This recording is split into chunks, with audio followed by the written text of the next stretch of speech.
नमस्कार दोस्तों, स्वागत है आपका अपने चैनल एग्ज़ाम टिप्स पर।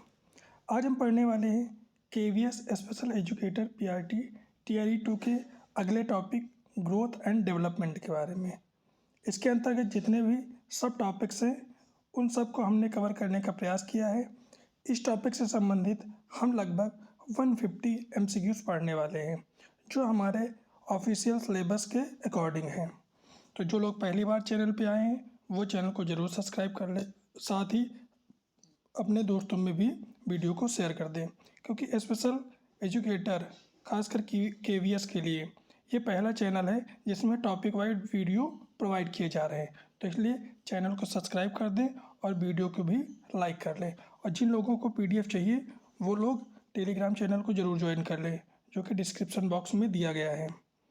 तो पढ़ते हैं हम पहले प्रश्न की ओर। और इसकी किस किस टॉपिक को इसमें कवर किया गया है, तो इसमें विकास की संकल्पना, सिद्धांत और सिद्धांतकार से संबंधित प्रश्नों को कवर किया गया है। तो पहला है विकास का अर्थ। तो विकास का अर्थ होता है गुणात्मक एवं मात्रात्मक परिवर्तन को ही क्या कहते हैं, विकास कहते हैं। अब हम समझेंगे कि गुणात्मक परिवर्तन क्या होता है। तो अगर इसकी बात करें तो यह परिवर्तन प्रकृति, गुण, जटिलता, कार्यकुशलता या व्यवहार में होने वाले सुधार या बदलाव से संबंधित होता है। और इसका एक जो इम्पोर्टेंट पॉइंट है कि इसको मापा नहीं जा सकता है। तो ये भी पूछ लिया जाता है क्या गुणात्मक परिवर्तन को मापा जा सकता है, तो ये मापा नहीं जा सकता है। अगर हम इसके एग्जाम्पल की बात करें तो जैसे बच्चे का रेंगने से चलने की क्षमता विकसित करना, सोचने समझने की क्षमता विकसित करना या भाषा का विकास, इन सब चीज़ों को हम माप नहीं सकते। यही क्या कहलाता है, गुणात्मक परिवर्तन कहलाता है। तो अगर यहाँ से गुणात्मक परिवर्तन किसे कहते हैं, तो अगर इस टॉपिक से प्रश्न पूछा जाएगा तो आप ये उसमें बता सकते हैं। दूसरा है मात्रात्मक परिवर्तन। ये किसे कहते हैं, तो जो मात्रात्मक परिवर्तन होता है यह मात्रा, संख्या, वजन या ऊंचाई में होने वाले भौतिक परिवर्तन को क्या करता है, दर्शाता है। और इसका जो इम्पोर्टेंट पॉइंट है, इसे मापा जा सकता है। इसे मापा जा सकता है, यानी गुणात्मक परिवर्तन को नहीं मापा जा सकता है और मात्रात्मक परिवर्तन को मापा जा सकता है। अगर हम इसके उदाहरण की बात करें तो जैसे वजन बढ़ना, तो आप इसे माप सकते हैं या तौल सकते हैं। ऊंचाई में वृद्धि, आप इसे हाइट को भी माप सकते हैं। शब्दावली में शब्दों की संख्या को बढ़ाना या फिर डेटा में सांख्यिकीय वृद्धि, इन सब चीज़ों को हम क्या कर सकते हैं, माप सकते हैं। अब हम बढ़ते हैं दूसरे क्वेश्चन की ओर। वृद्धि मुख्यतः संबंधित है। तो वृद्धि किससे संबंधित है, तो ये मात्रात्मक परिवर्तन से संबंधित है। अभी हमने कहा था कि जिन चीज़ों को हम माप सकते हैं वो मात्रात्मक परिवर्तन के अंतर्गत आती हैं। तो इसलिए वृद्धि, अभी हमने इसके एग्जाम्पल में देखा था कि ऊंचाई में वृद्धि, वजन का बढ़ना, ये सब किसके परिवर्तन हैं, तो ये सब मात्रात्मक परिवर्तन के उदाहरण हैं। अगला है हमारा टॉपिक कि विकास का सिद्धांत सिर से पैर की ओर कहलाता है। तो इसे कहते हैं सेफलोकाउडल। अब हम समझेंगे सेफलोकाउडल क्या होता है, क्योंकि ये भी हमारे सिलेबस पे दिया गया है तो ये पूछ भी सकता है। तो जो सेफलोकाउडल होता है ये विकास का तात्पर्य है उस सिद्धांत से जिसके अनुसार शिशुओं में शारीरिक और गति संबंधित विकास पूरे शरीर में एक साथ होने के बजाय सिर से पैर यानी ऊपर से नीचे तक होता है। समझ में आया? तो इसे क्या कहते हैं, इसे सेफलोकाउडल कहते हैं। तो हमको उम्मीद है कि आपको ये समझ में आ गया होगा। तो इस हिसाब से इसका ऑप्शन क्या, बी राइट आंसर हो जाएगा। काफ़ी इंपॉर्टेंट है, इसे याद रखेंगे। अगला है विकास का सिद्धांत केंद्र से बाहरी अंगों की ओर, ये क्या कहलाता है, तो ये कहलाता है प्रॉक्सिमोडिस्टल। तो इसे भी याद रखेंगे। अगला है परिपक्वता सिद्धांत के प्रवर्तक, तो ये कौन है, ये ग्रेशल हैं। अगला संज्ञानात्मक विकास सिद्धांत के जनक हैं। तो कौन है जनक संज्ञानात्मक विकास के, तो ये पियाजे यानी जीन पियाजे जो है संज्ञानात्मक विकास सिद्धांत के जनक माने जाते हैं। अगला क्वेश्चन है सामाजिक विकास का सिद्धांत किसने दिया है, तो ये दिया है एरिक्सन ने। इनका मानना था कि बच्चा समाज में रहकर वहाँ में होने वाले परिवर्तनों से क्या करता है, सीखता है। तो इसीलिए सामाजिक विकास का सिद्धांत एरिक्सन ने दिया था। अगला है नैतिक विकास सिद्धांत के जनक, तो ये किसे माना जाता है, ये कोहलबर्ग को माना जाता है। यानी इसका ऑप्शन नंबर बी क्या हो जाएगा, राइट आंसर हो जाएगा। ये ग्रोथ एंड डेवलपमेंट काफ़ी इंपॉर्टेंट टॉपिक है केवीएस टीआरई 2 के लिए।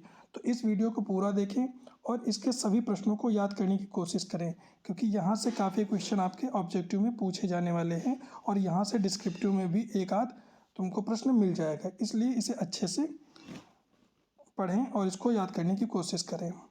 अगला है व्यवहारवाद के प्रमुख प्रवर्तक। तो ये कौन है? ये है वॉटसन। व्यवहारवाद के जो प्रवर्तक हैं वो कौन है? वॉटसन है। अगला है विकास नियंत्रण प्रक्रिया है, यह किस सिद्धांत को दर्शाता है? तो ये दर्शाता है किसको? निरंतरता को दर्शाता है। यानी उनका इसके अनुसार यानी विकास जो है हमारा निरंतर होता रहता है, यानी बच्चा जन्म से उसकी मृत्यु तक वो निरंतर अपना विकास करता रहता है। यही विकास का सिद्धांत कहलाता है और ये सिद्धांत किसको दर्शाता है? तो ये निरंतरता को दर्शाता है। अगला है अधिगम का नियम या लॉ ऑफ इफेक्ट किसे कहते हैं? तो ये किसे कहते हैं या सॉरी किसने दिया है? तो ये दिया है थॉर्नडाइक ने। अगला क्वेश्चन है ध्यान को प्रभावित करने वाला आंतरिक कारक क्या है? तो ध्यान को जो प्रभावित करने वाला आंतरिक कारक है वो है रुचि। तो इसे भी याद रखेंगे। अगला क्वेश्चन है दीर्घकालिक स्मृति की विशेषता है। तो ये क्या है? विशाल भंडारण। यानी स्मृति का तात्पर्य यहाँ मेमोरी यानी याद से है। एक होता है अल्पकालिक, एक होता है दीर्घकालिक। अल्पकालिक यानी हमारे सामने कोई चीज़ आई और उससे हम कुछ ही सेकंडों बाद भूल गए, लेकिन दीर्घकालिक वो होती है जो हमारे मस्तिष्क में स्थायी रूप से रहती है और जैसे हम कुछ चीज़ याद करते हैं या हम कोई चीज़ समझते हैं तो वो हमारी मेमोरी में दीर्घकालिक स्मृति में शामिल हो जाती है। लेकिन हमने कोई चीज़ देखी और वो कुछ ही सेकंड बाद हमारी नज़रों से क्या हो गई? ओझल हो गई, तो वो किस में जाती है? वो अल्पकालिक स्मृति के अंतर्गत आती है। तो इस हिसाब से इसका जो राइट आंसर हो जाएगा वो हो जाएगा विशाल भंडारण। अगला क्वेश्चन है बिने साइमन बुद्धि परीक्षण किससे संबंधित है? तो ये IQ मापन से संबंधित है। काफ़ी इंपॉर्टेंट क्वेश्चन है। अगला क्वेश्चन है स्पीयरमैन ने बुद्धि का कौन सा सिद्धांत दिया है? तो ये दिया है द्विघटक सिद्धांत। कौन सा सिद्धांत दिया है? द्विघटक। अगला आंतरिक प्रेरणा का उदाहरण है। तो आंतरिक जो प्रेरणा का उदाहरक है वो है सीखने में आनंद। ये क्या है? आंतरिक प्रेरणा का उदाहरण है। अगला है समावेशी शिक्षा में UDL का पूर्ण रूप क्या है? तो इसका जो पूर्ण रूप है वो है यूनिवर्सल डिज़ाइन फॉर लर्निंग। और हमारे जो कोर्स में समावेशी शिक्षा का एक अलग से ही टॉपिक दिया गया है, इसकी वीडियो जल्द आपको मिलने वाली है।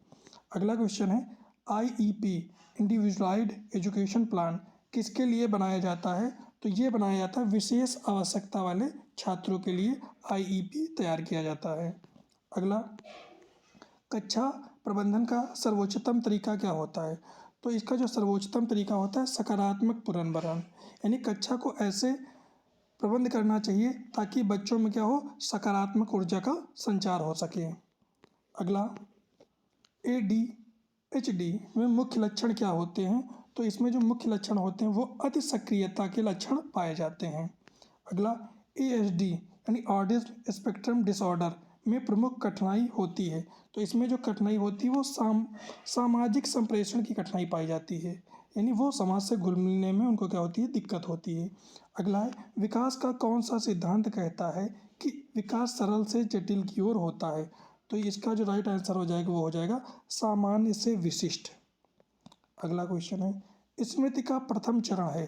तो स्मृति का जो प्रथम चरण है वो होता है कूटबद्धीकरण, यानी ऑप्शन नंबर C का राइट आंसर हो जाएगा। अगला क्वेश्चन है कक्षा में समावेशन के लिए आवश्यक है। तो क्या है? समान अवसर। यानी कोई बच्चा तभी समावेशित हो सकता है या कक्षा में समावेशन कर सकता है जब क्या हो? उसको समान अवसर दिया जाए। ये खासकर जो हमारे दिव्यांग बच्चे और जो नॉर्मल बच्चे होते हैं उनके लिए ये शब्द यूज किया जाता है और यही समावेशी शिक्षा के अंतर्गत आता है कि नॉर्मल बच्चे और विकलांग बच्चे दोनों को समान अवसर और एक साथ शिक्षा का जो प्रावधान किया गया है वही समावेशी शिक्षा के अंतर्गत आता है। इसीलिए समावेशन तभी हो सकता है जब बच्चों को क्या दिया जाए? समान अवसर दिया जाए। अगला है विकास को प्रभावित करने वाले प्रमुख जैविक कारक हैं। तो कौन से हैं? वंशानुक्रम जो है ये जैविक कारक हैं।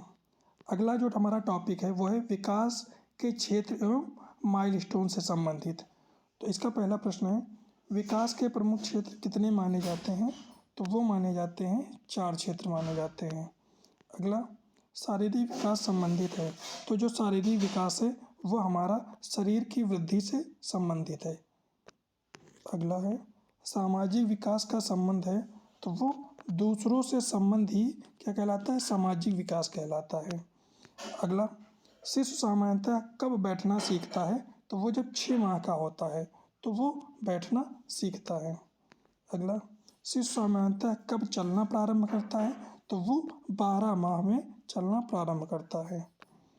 अगला भाषा विकास का प्रथम चरण तो बबलिंग, यानी जब बच्चे तुतला कर बोलते हैं वही क्या होता है, भाषा विकास का पहला चरण कहलाता है। तो इसे क्या कहा जाता है, बबलिंग कहा जाता है। अगला किशोरावस्था में तीव्र वृद्धि को कहते हैं तो इसे तीव्र वृद्धि को क्या कहा जाता है, तो कहते हैं ग्रोथ स्पर्ट कहते हैं।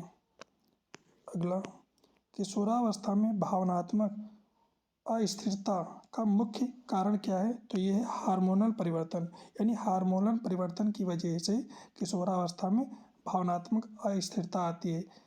किशोरावस्था को आंधी तूफान की अवस्था भी कहा जाता है। अगला नवजात शिशु में सबसे पहले विकसित होने वाली प्रतिक्रिया क्या है, तो ये है रिफ्लेक्स यानी प्रतिवर्त। अगला क्वेश्चन है शिशु सामान्यतः किस आयु में एक शब्द बोलना प्रारंभ करता है, तो वो 12 माह में जो है एक शब्द बोलना प्रारंभ करता है, यानी एक एक शब्द बोलना वो प्रारंभ करता है। यहाँ पर एक शब्द का तात्पर्य है कि एक एक शब्द बोलना प्रारंभ करता है। अगला विकास का कौन सा सिद्धांत कहता है कि सभी क्षेत्र आपस में जुड़े हुए हैं, तो ये सिद्धांत है अंत संबंध का, यानी अंतर संबंध का सिद्धांत क्या कहता है कि जो सभी क्षेत्र है वो आपस में क्या है, कनेक्ट है। अगला क्वेश्चन अधिगम को स्थायी बनाने में सबसे प्रभावी तत्व क्या है, तो ये है पुनरावृत्ति, यानी पुनरावृत्ति क्या है, अधिगम माने होता है सीखना। यदि हम किसी चीज़ की पुनरावृत्ति करते हैं तो वो क्या हो जाता है, वो अस्थायी हो जाता है। यानी हम जैसे कह सकते हैं अगर हम किसी चीज़ को बार बार याद करते हैं तो क्या हो जाता है, याद हो जाता है। तो इसे ही क्या कहते हैं, अधिगम को स्थायी बनाने का प्रभावी तत्व कहते हैं। अगला क्वेश्चन है जिस अधिगम में अचानक समाधान मिल जाता है उसे क्या कहते हैं, उसे अंतर्दृष्टि कहते हैं। अगला क्वेश्चन है स्मृति हास का प्रमुख कारण क्या है, तो स्मृति जो हास का प्रमुख कारण है वो है हस्तक्षेप। अगला अल्पकालिक स्मृति की अवधि लगभग होती है तो ये 20 से 30 सेकंड की होती है, यानी कोई चीज़ अगर हमारे सामने 20 से 30 सेकंड रहेगी तो वो हमारी अल्पकालिक स्मृति के अंतर्गत आती है। अगला है IQ = MA/CA, यानी मानसिक आयु बटे वास्तविक आयु गुणे 100 सूत्र किससे संबंधित है, तो ये हमारा बुद्धि लब्धि से संबंधित है। अगला बाह्य प्रेरणा का उदाहरण है, तो पुरस्कार जो है हमारा वो बाह्य प्रेरणा का उदाहरण है, यानी पुरस्कार के माध्यम से किसी को प्रेरित किया जा सकता है, यानी अच्छे कार्य करने के लिए, सीखने के लिए। तो ये हमारी बाह्य प्रेरणा का क्या है, उदाहरण है।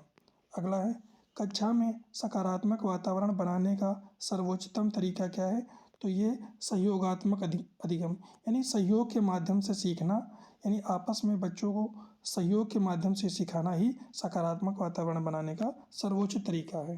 अगला है विशेष आवश्यकता वाले छात्र के लिए पाठ्यक्रम में परिवर्तन को क्या कहते हैं, तो इसे अनुकूलन कहते हैं।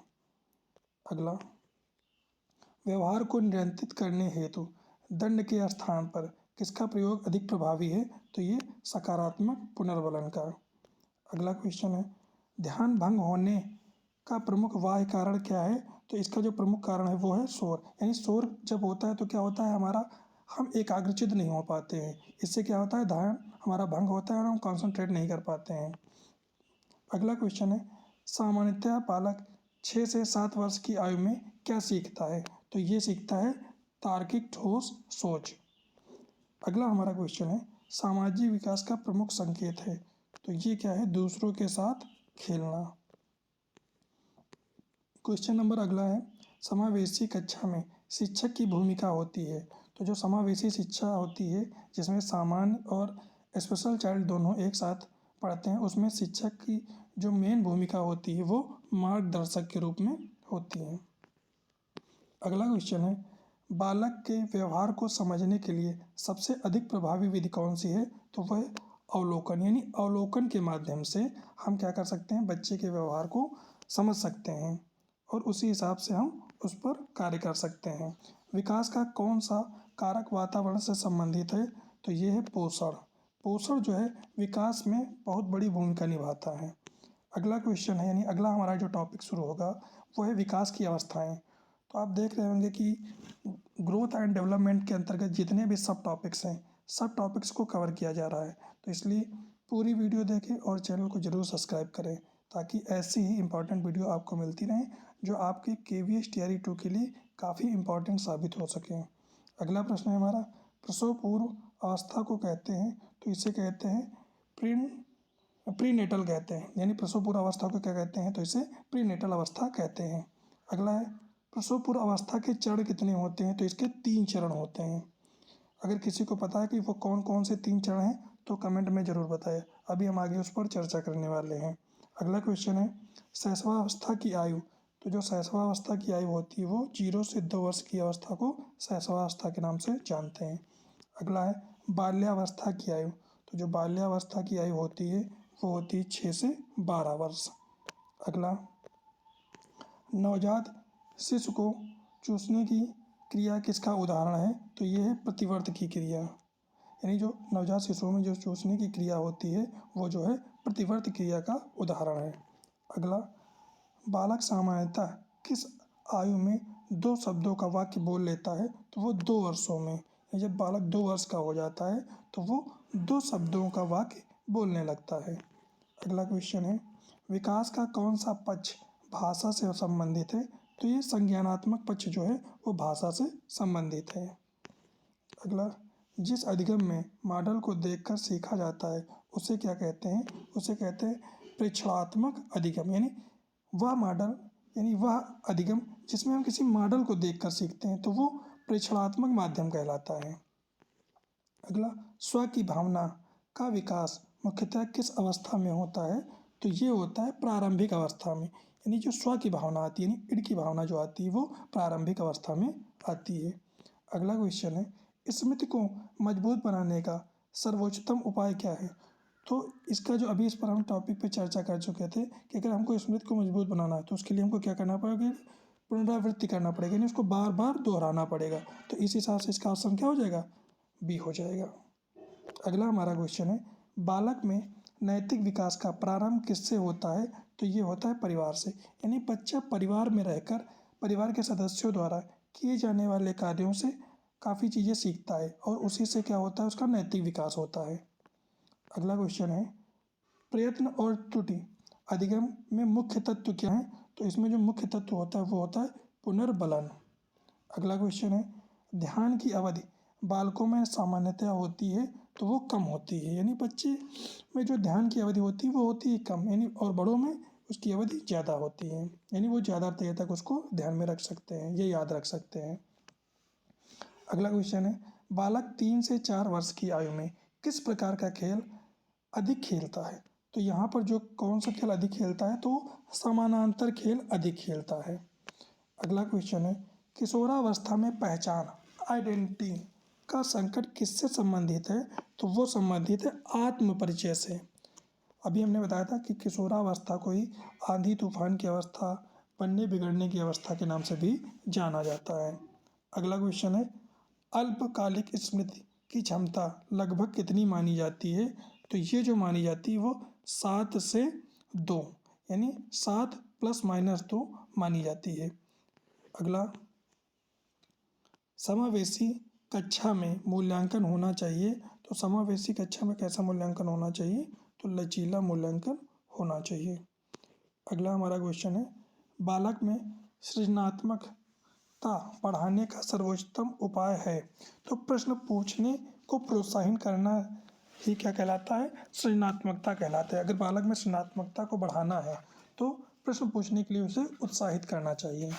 अगला क्वेश्चन है, विकास का कौन सा कारक पोषक से संबंधित है, तो जैविक कारक जो है वो पोषण से संबंधित है।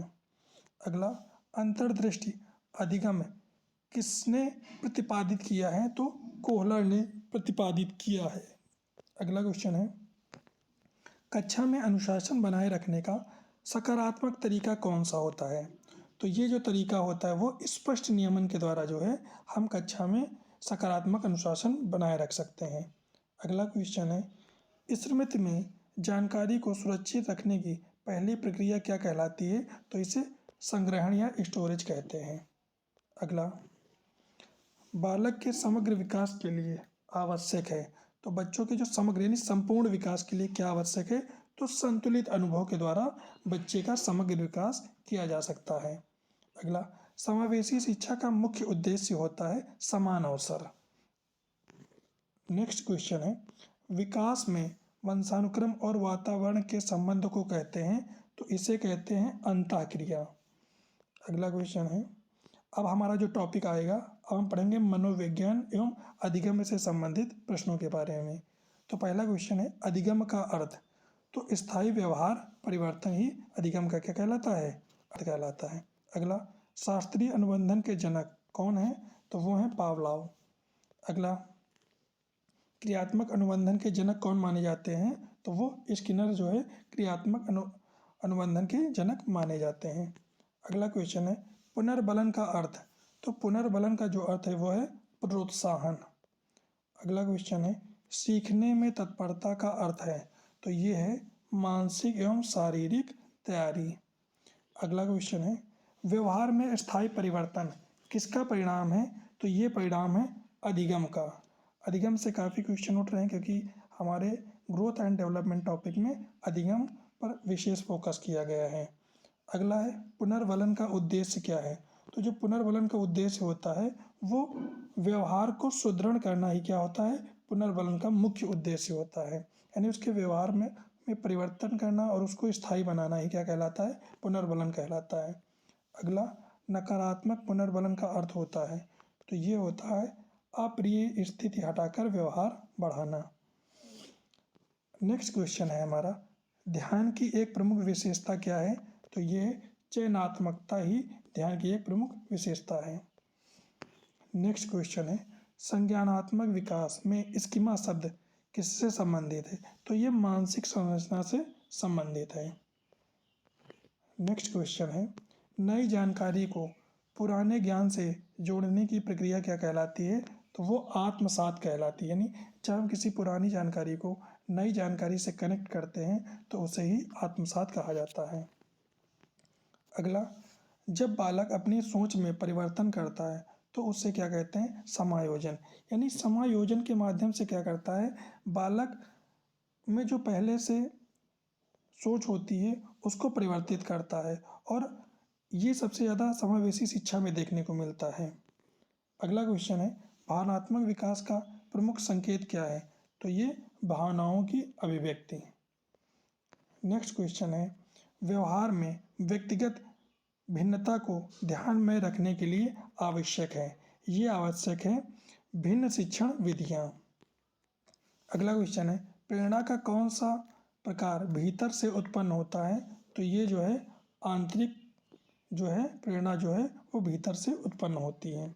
अगला क्वेश्चन है, स्मृति में जानकारी को पुनः प्राप्त करने की प्रक्रिया क्या कहलाती है? तो इसे पुनः स्मरण कहते हैं। नेक्स्ट क्वेश्चन है, विस्मरण का सिद्धांत थ्रेड के किससे संबंधित है? तो ये संबंधित है समय के साथ स्मृति चिन्ह का क्षय। स्मृति का विस्मरण सिद्धांत कहलाता है। अगला क्वेश्चन है, बालक में सहयोग की भावना मुख्यतः विकसित होती है। तो ये विकसित होती है मध्य बाल्यावस्था में। अगला हमारा क्वेश्चन है, समावेशी शिक्षा में शिक्षक को होना चाहिए तो कैसा होना चाहिए? लचीला होना चाहिए और उसका जो स्वरूप होना चाहिए वो मार्गदर्शक के रूप में कार्य करना चाहिए। अगला क्वेश्चन है, अधिगम का सामाजिक सिद्धांत किससे संबंधित है? तो ये संबंधित है अनुकरण से। अगला क्वेश्चन है हमारा, बालक में आत्मविश्वास बढ़ाने का सर्वोच्च उपाय क्या है?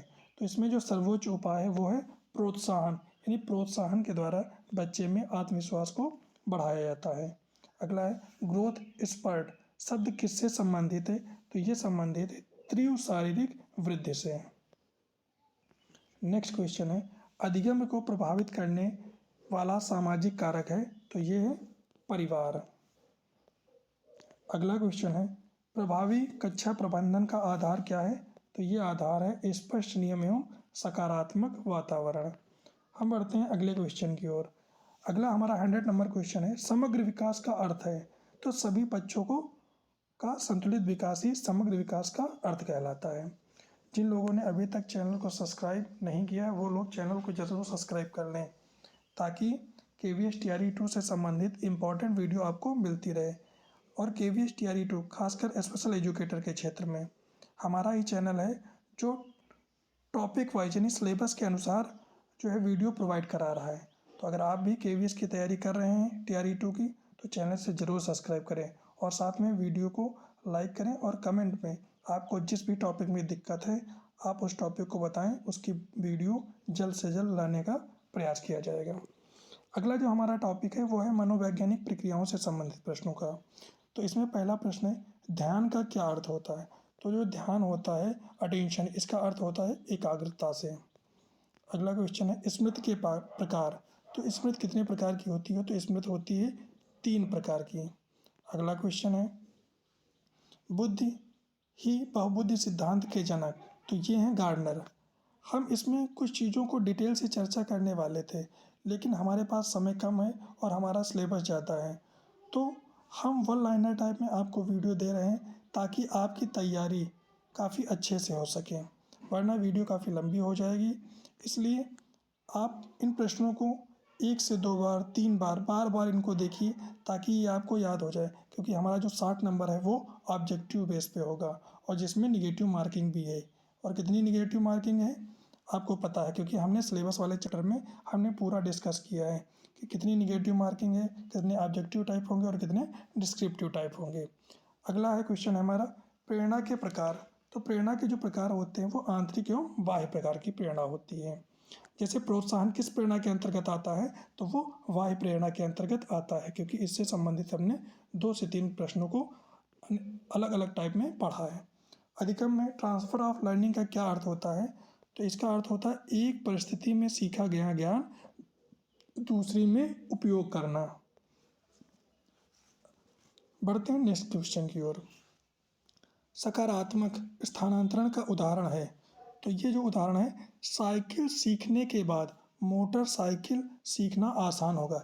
ये कैसा सकारात्मक है स्थानांतरण? तो ये सकारात्मक प्रकार का स्थानांतरण कहलाता है। नेक्स्ट क्वेश्चन है नकारात्मक स्थानांतरण कब होता है?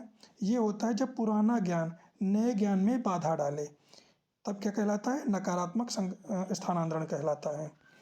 अगला क्वेश्चन है ध्यान आकर्षित करने का सर्वोच्चतम तरीका क्या है? तो ये है दृश्य सामग्री का प्रयोग करके। यानी अगर हम कोई चीज़ नहीं याद कर पा रहे हैं, तो अगर हम क्या करें, दृश्य सामग्रियों का उपयोग करके हम उसको याद करने की कोशिश करें, तो हम क्या कर लेते हैं, जल्दी याद कर लेते हैं। जैसे हमने कोई मूवी देखी, वो हमको जल्दी याद हो जाती है, लेकिन अगर हमने कोई क्वेश्चन पढ़ा तो वो जल्दी नहीं याद होता है। क्यों? क्योंकि हम उसको दृश्य के द्वारा सीखते हैं, और जो दृश्य के द्वारा सीखा गया होता है वो हमको काफ़ी देर तक भी याद रहता है और हमारा ध्यान भी आकर्षित करता है। अगला है स्मृति में चुकिंग का उद्देश्य क्या है? तो ये होता है जानकारी को छोटे अर्थपूर्ण समूहों में बांटना। अगला है बुद्धि का जी कारक किसने प्रतिपादित किया है? काफ़ी इंपॉर्टेंट है, ये किया है स्पीयरमैन ने। अगला क्वेश्चन है बहुबुद्धि सिद्धांत के अनुसार भाषाई बुद्धि किससे संबंधित होती है? तो ये संबंधित होती है भाषा का प्रभावी प्रयोग से संबंधित। अगला क्वेश्चन है भावनात्मक बुद्धि का सिद्धांत है। तो ये सिद्धांत है भावनाओं की समझ और नियंत्रण से। अगला क्वेश्चन है प्रेरणा का सिद्धांत किसने दिया है? तो ये दिया है मास्लो ने। नेक्स्ट क्वेश्चन है मास्लो के अनुसार सर्वोच्च आवश्यकता है। तो ये आवश्यकता है आत्म साक्षात्कार की। नेक्स्ट क्वेश्चन है कक्षा में सकारात्मक व्यवहार समर्थन का उद्देश्य है। तो ये उद्देश्य है अनुचित व्यवहार कम करना और उचित व्यवहार बढ़ाना। ये क्या कहलाता है? ये सकारात्मक व्यवहार समर्थन का मुख्य उद्देश्य माना जाता है कि अनुचित व्यवहार को कम कर कर जो उचित व्यवहार है उसको बढ़ाया जाए। अगला क्वेश्चन है समावेशी शिक्षा में सहायक उपकरण का प्रयोग किस लिए होता है? तो ये होता है समान अवसर प्रदान करने के लिए। अगला क्वेश्चन है व्यक्तिगत शिक्षण योजना में लक्ष्य होना चाहिए। तो कैसा लक्ष्य होना चाहिए? मापनीय लक्ष्य होना चाहिए। अगला क्वेश्चन है अधिगम को प्रभावी बनाने के लिए आवश्यक है। तो क्या आवश्यक है? सक्रिय सहभागिता जो है अधिगम को प्रभावी बनाने के लिए आवश्यक है। नेक्स्ट क्वेश्चन है, स्मृति में हस्तक्षेप सिद्धांत के प्रकार, तो कितने प्रकार होते हैं? तो 2 प्रकार होते हैं। अगला क्वेश्चन है, अग्रगामी हस्तक्षेप में, तो पुराने ज्ञान नए को प्रभावित करता है, ये अग्रगामी हस्तक्षेप के अंतर्गत आता है। पश्चगामी हस्तक्षेप में, इसमें होता है नया ज्ञान पुराने को बाधित करता है। और ये काफ़ी इंपॉर्टेंट क्वेश्चन है, इनको अच्छे से याद करिए कि अग्रगामी हस्तक्षेप में क्या होता है, पुराना ज्ञान नए को प्रभावित करता है, और पश्चगामी क्या होता है, नया ज्ञान पुराने को बाधित करता है। पढ़ते हैं अगले क्वेश्चन की ओर। कक्षा में सहयोगात्मक अधिगम का क्या लाभ होता है? तो ये लाभ होता है सामाजिक कौशल का विकास। नेक्स्ट क्वेश्चन है, विशेष आवश्यकता वाले बालक के मूल्यांकन में क्या होना चाहिए? तो बहुविध तरीके होना चाहिए, यानी बहुत प्रकार के तरीकों के माध्यम से मूल्यांकन होना चाहिए। अगला क्वेश्चन है, सीखने में रुचि बढ़ाने का सर्वोत्तम उपाय है? तो ये है वास्तविक जीवन के उदाहरण देकर।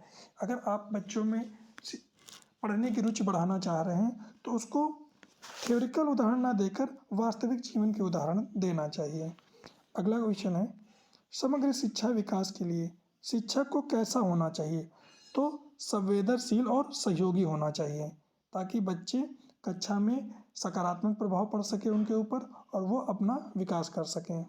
नेक्स्ट क्वेश्चन है, जो हमारा टॉपिक है कक्षा प्रबंधन एवं समावेशन से संबंधित, क्योंकि इसमें हम जितने भी सब टॉपिक्स दिए गए हैं ग्रोथ एंड डेवलपमेंट के अंतर्गत, उन सभी टॉपिक को हम कवर करने वाले हैं, तो इसलिए थोड़े से प्रश्नों की संख्या ज़्यादा हो जाएगी, ताकि हमारे जो पेपर में बनने वाले प्रश्न हैं वो इनसे अलग नहीं जाने चाहिए।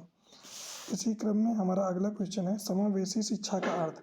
तो सभी बच्चों को साथ में पढ़ाना ही समावेशी शिक्षा कहलाता है। अगला है आईईपी का पूर्ण रूप। तो इंडिविजुअल एजुकेशन प्लान ही आईईपी का पूर्ण रूप है। अगला है कक्षा प्रबंधन का उद्देश्य। तो सीखने का वातावरण ही कक्षा प्रबंधन का उद्देश्य कहलाता है। अगला है एडीएचडी, बच्चे में मुख्य समस्या क्या होती है? तो मुख्य समस्या जो होती है वो ध्यान से संबंधित होती है। अगला क्वेश्चन है, एएचडी का पूर्ण रूप है। तो एएचडी का जो पूर्ण रूप होता है वो ऑटिज्म स्पेक्ट्रम डिसऑर्डर से संबंधित होता है। अगला, अधिगम को प्रभावित करने वाला प्रमुख व्यक्तिगत कारक क्या है? तो वो कारक है बुद्धि स्तर से संबंधित। अगला क्वेश्चन है, कक्षा में विविधता को स्वीकार करना दर्शाता है। तो ये दर्शाता है समावेशन को। अगला क्वेश्चन है, व्यवहार संशोधन का आधार क्या है? तो ये है पुनर्बलन। नेक्स्ट क्वेश्चन है, जिस अधिगम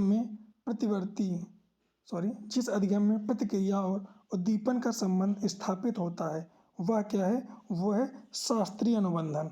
और शास्त्रीय अनुबंधन का सिद्धांत किसने दिया है? अभी हमने ऊपर पढ़ाया है। तो जिन लोगों को याद है वो कमेंट में ज़रूर लिखते रहें, ताकि आपको इसी वीडियो को देखते देखते क्वेश्चन को याद हो जाए। अगला क्वेश्चन है, क्रियात्मक अनुबंधन में व्यवहार नियंत्रित होता है, तो वो परिणामों से नियंत्रित होता है।